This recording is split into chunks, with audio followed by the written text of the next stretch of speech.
Good evening and welcome to Channel 8 Update. I'm Patrick Ryan. And I'm Olivia Connor. Topping our local news tonight, this past Thursday evening around 8 o'clock, another bomb threat was sent in at Thompson Hall. This was the second such threat made in the past 2 weeks, and once again the building was evacuated. President Virginia Horvath has stated, quote, "Issuing a bomb threat is a crime. Even if no bomb is actually found, the person who calls or writes such a threat can be charged with a felony," end quote. This caused a disturbance in the community, taking police forces away from their other important duties and disrupting work and class schedules.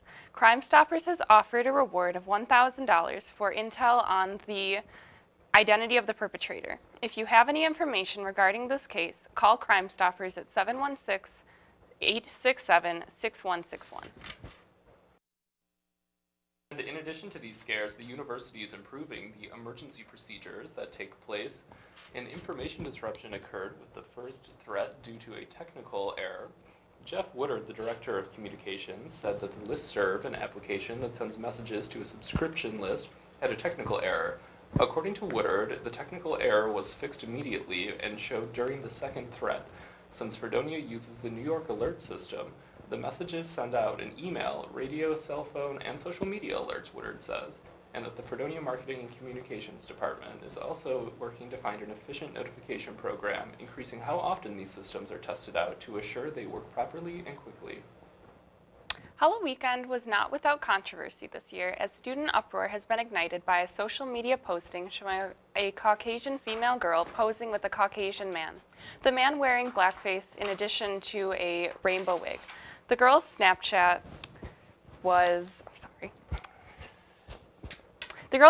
post went viral on the various Fredonia class Facebook pages. The female in this case released a statement on Facebook in which she said, quote, "So apparently, as everyone can see, there is a very racist rumor going viral involving my boyfriend and I just wanted to confirm that we are both truly sorry because we were not aware of the story behind what blackface truly meant.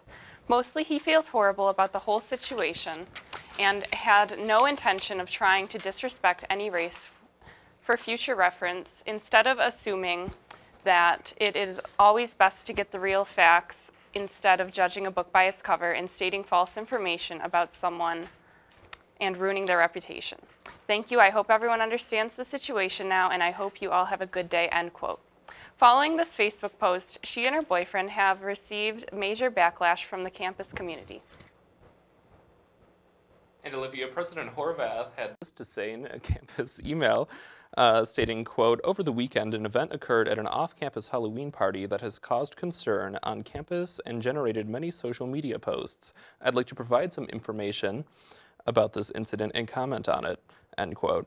The statement goes on, I think we have that graphic for you. She finishes by saying, quote, "This image, which calls up for many racist stereotypes in our history and culture, is not appropriate and certainly not consistent with the culture of welcome that we want here at Fredonia.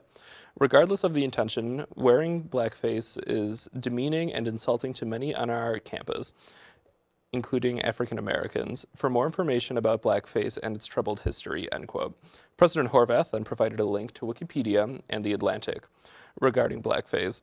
The president's response has come under fire by the African American community here on campus, believing that it was not harsh enough on the pair.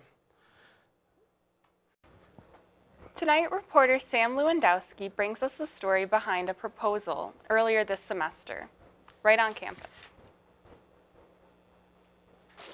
SUNY Fredonia is a place where students can begin to plan their future.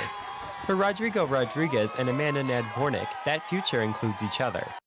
On August 30th, Fredonia held its biannual activities night, where students can meet up with members of various campus organizations and sign up to become a member themselves. But of all the commitments made that night, one in particular caught the attention of many students in attendance. We ask that Amanda Nadvornik please come to the stage. Although she didn't know it when she arrived, Amanda would soon find out this was not just another normal activities night. Rodrigo had something very special planned for that evening. I chose activities night for the proposal because I am a hopeless romantic and I wanted it to be this big wow sort of thing where everyone's around. With hundreds of onlookers and his fraternity Phi Mu Alpha singing backup, Rodrigo got down on one knee and popped the big question, and Amanda said yes. I had no idea who was going to propose to me that night. We had been talking a lot about getting engaged and like taking the next step in our relationship, but I didn't know it was going to be that soon, or definitely not on activities night. With the ring on her finger to make it official, Rodrigo and Amanda are set to turn their 4.5-year relationship into a lifetime of happiness. Of all the memories they have created together in their time at Fredonia, their final fall semester activities night will always hold a special place in their hearts. For Channel 8 Update, I'm Sam Lewandowski.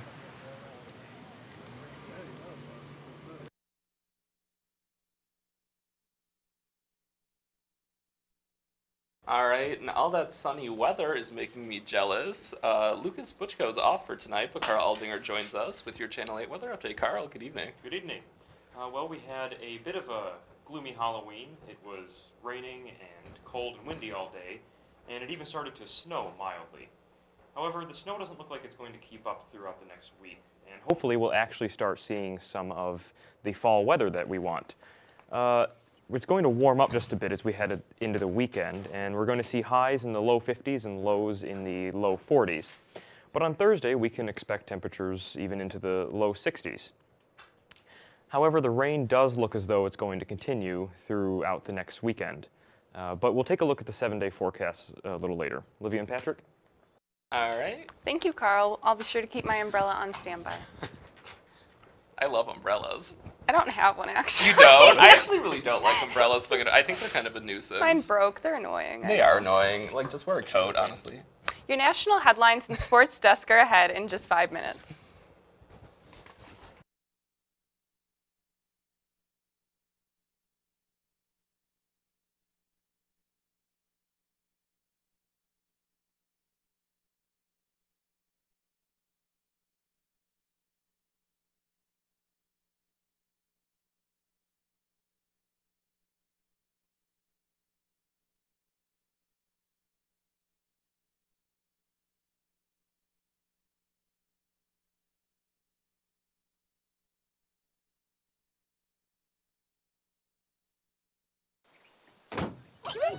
They'll test you.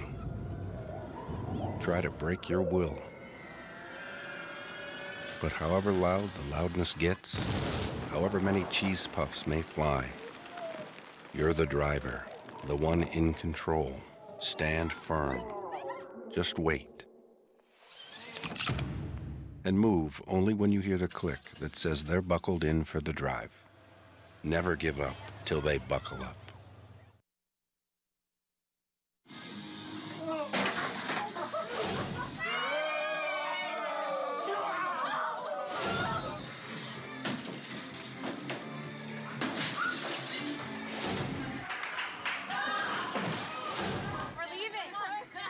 Most party fouls are pretty dumb. But if you decide to drink and drive underage, you could lose your license and your freedom. Underage drinking and driving. The ultimate party foul. Guess what? I have some news for you. There's free food right there, junk food. You see that truck? Oh, jeez. It's a 2 Michelin star chef. All for free, ladies and gentlemen. All for free. Here we have a panzanella with summer vegetables and pesto. Enjoy. How we doing? Fantastic. So what do you got going on underneath that plate there? This food is really about to be thrown away. Yeah. Bro? Is there something wrong with this food? Where did you get it from? From farmers markets. They put aside the ugly vegetables and the ugly fruits. Carrot top, soft avocados. It was all food that was going to be discarded. Even the drink you had is made from like a little bruised peach. Did it taste a little bruised? Great. It's good. The average person throws away 24 pounds of food a month. That's a lot. Isn't that a lot? Go visit savethefood.com for more information. Thank you. Junk food time!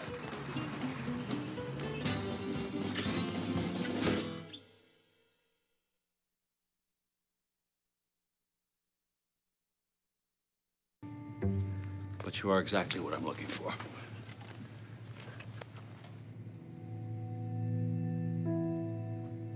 Your company could be missing out on the candidates it needs most. Learn how to find, cultivate, and train a great pool of untapped talent at gradsoflife.org. I realized that I'm not perfect, but it all really started to change because you judge me for having a problem. No one is going to know that I need help. I need help. I know that no one is going to judge me for having a problem. I realize that I'm not perfect, but it all really started to change because you listened.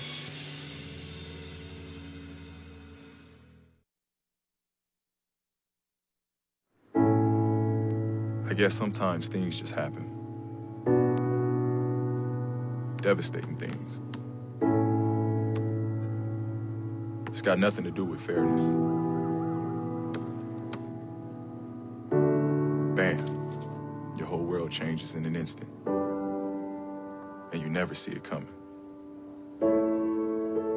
That's what happened to me. The day my mother had a stroke. I'm Paul George, and I want you to learn the signs of a stroke fast. F-A-S-T. F, face drooping.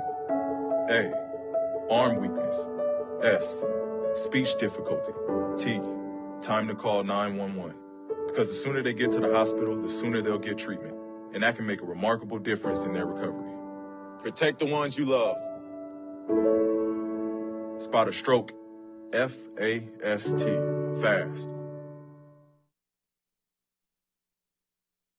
Guess what? I have some news for you.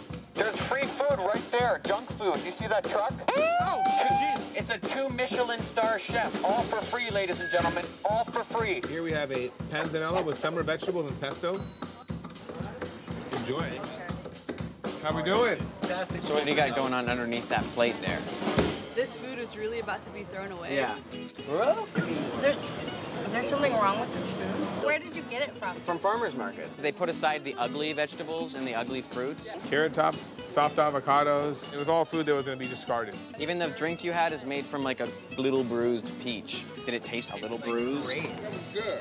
The average person throws away 24 pounds of food a month. That's a lot. Isn't that a lot? Go visit savethefood.com for more information. Thank you. Junk food time!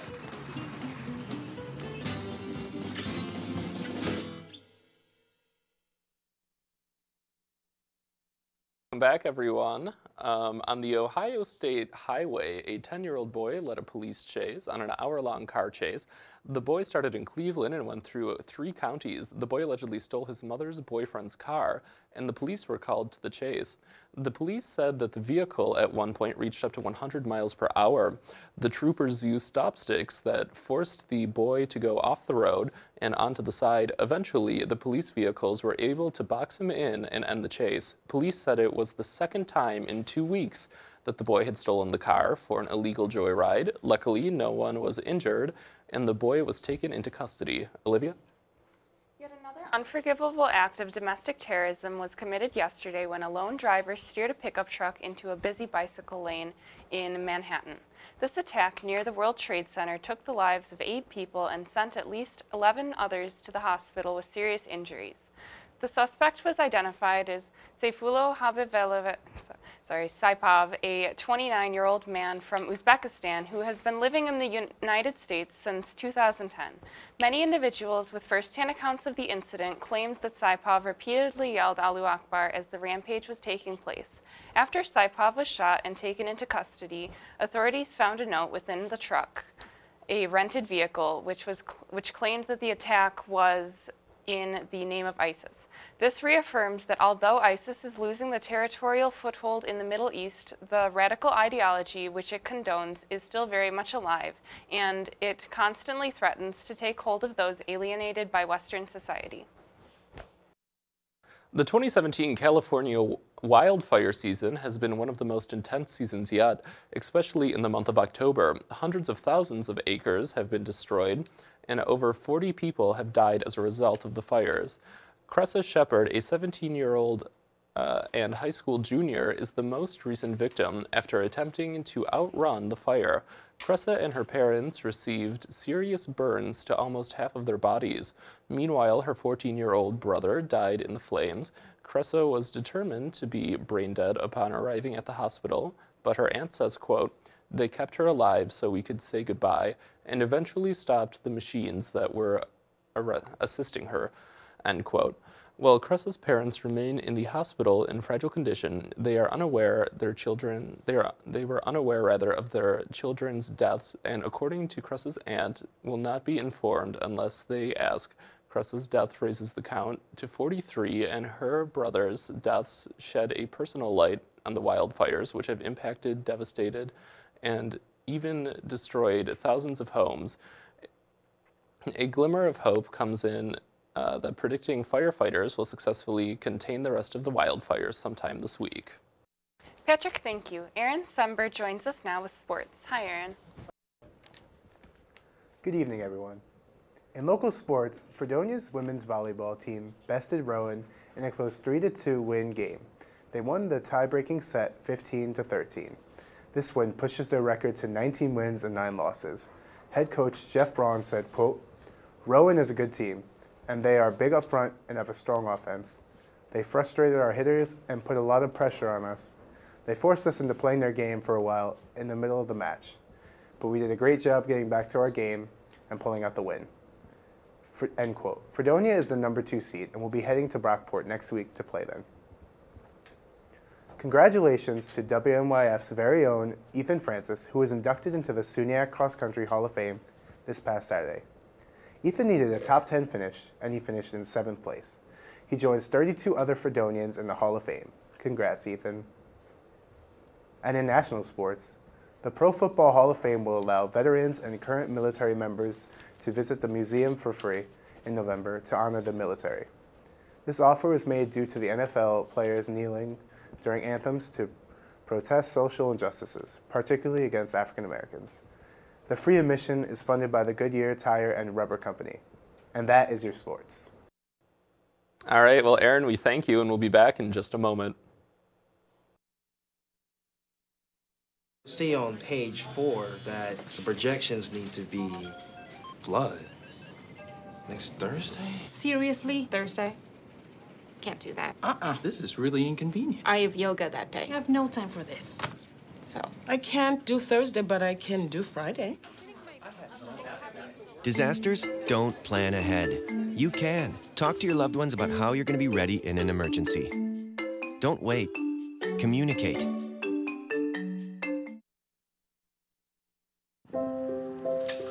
I want to eat apples and bananas.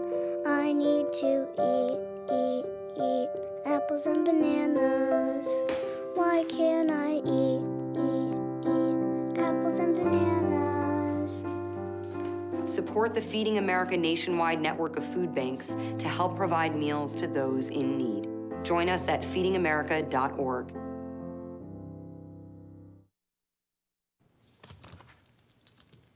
There's a shelter pet who wants to meet you. Meet one today. Visit theshelterpetproject.org. Adopt.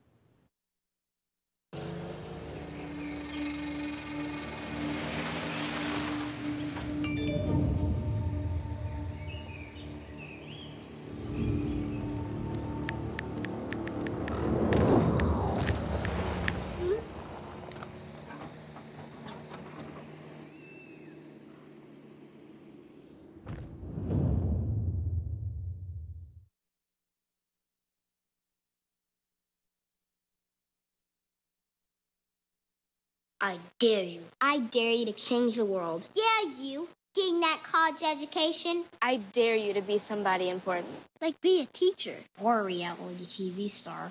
I dare you to stand up here. To call the shots. To be a role model. An inspiration. An innovator. To be a teacher. Think you can change my life? Make me excited about science like you. Have a career that really means something? Then do it. I dare you.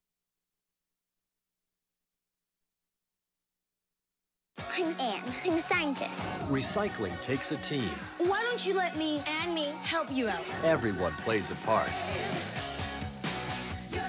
Don't trash I love taking stuff apart and building new things out of it. what could be treasure. Pal's my most advanced android. This is awesome. You haven't seen anything yet. Give your cardboard box another life. Recycle. See on page 4 that the projections need to be blood. Next Thursday? Seriously? Thursday? Can't do that. This is really inconvenient. I have yoga that day. I have no time for this. So. I can't do Thursday, but I can do Friday. Disasters don't plan ahead. You can. Talk to your loved ones about how you're going to be ready in an emergency. Don't wait. Communicate.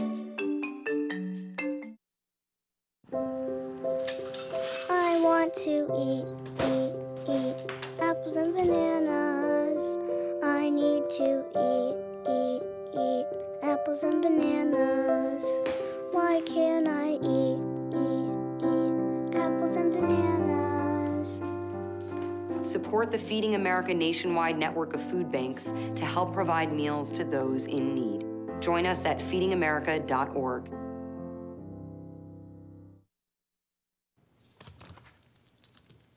There's a shelter pet who wants to meet you. Meet one today. Visit theshelterpetproject.org. Adopt.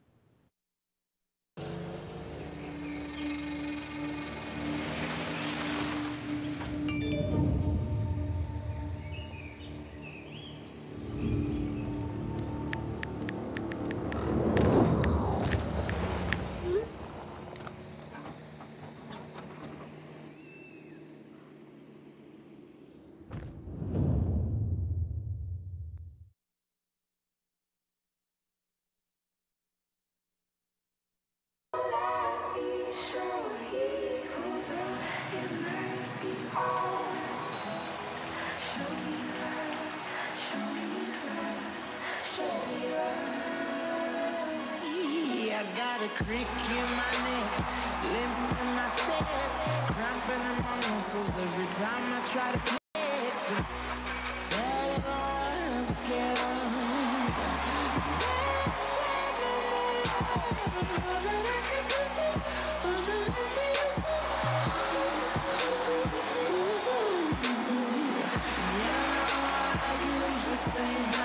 But if you're throwing love off the way some more.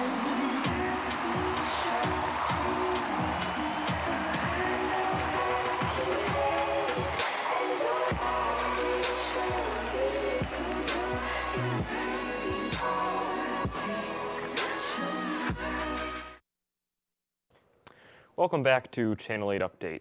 Well, if you've been on campus at all today, you already know that there have been rather gray skies and somewhat stormy conditions. And like I said earlier, our regular Western New York autumn weather finally seems to be here to stay. Temperatures are going to be cool but comfortable, and it's going to be a wet week ahead of us. So let's take a look at our 7-day outlook.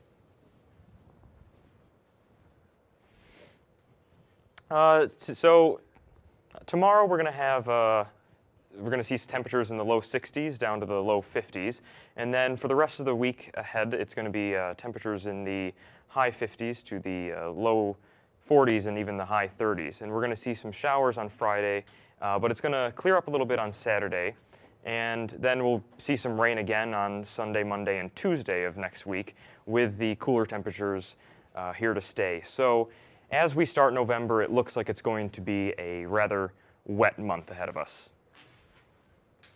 Carl, we thank you. And now for your international news. The 2018 Winter Olympics in South Korea are only 100 days away. The Games will be held in Pyeongchang from February 9th to February 25th. The Olympic torch has arrived in South Korea this morning, where it will start its 100-day journey around South Korea. The Olympic torch relay started this morning when Prime Minister Lee Nak-yong and retired figure skating champion Kim Yoona ignited the ceremonial cauldron at the Incheon International Airport after the torch handover ceremony in Athens on Tuesday. The torch was last in South Korea in 1988, the Summer Olympics, 30 years ago. 7,500 torchbearers have been organized to carry the torch on its 100-day journey and will be guarded closely to ensure the flame does not go out. The Games are still on track, though, as tensions with North Korea aren't seeming to diminish. South Korean President Moon Jae-in urged North Korea to participate in the Olympics, hoping that this would be a golden opportunity for peace. Although North Korea is only 50 miles from the Olympics, it is unsure if they will participate. North Korea boycotted the 1988 Summer Olympics that were held in South Korea and have refused to talk with South Korea in the past few months, while the North accelerated their nuclear developments. The conservative kingdom of Saudi Arabia adheres to some of the strictest interpretations of Sunni Islam in the world. In the past, women have not been allowed to drive or attend sporting events. As of recently, the rules have been changed. Saudi Arabian women are now able to operate vehicles and enter into the 3 stadiums in major cities. The country has stadiums that vary in size, and it seems that the government has chosen the biggest and most important stadiums for their women to enjoy sporting events in and Saudi men and women are customarily separated in these places where they are both allowed. However, specific seating arrangements in the stadiums are unclear at this time. Well, that's it for the news tonight. And before we go, we are going to take one last look at the weather forecast for this week.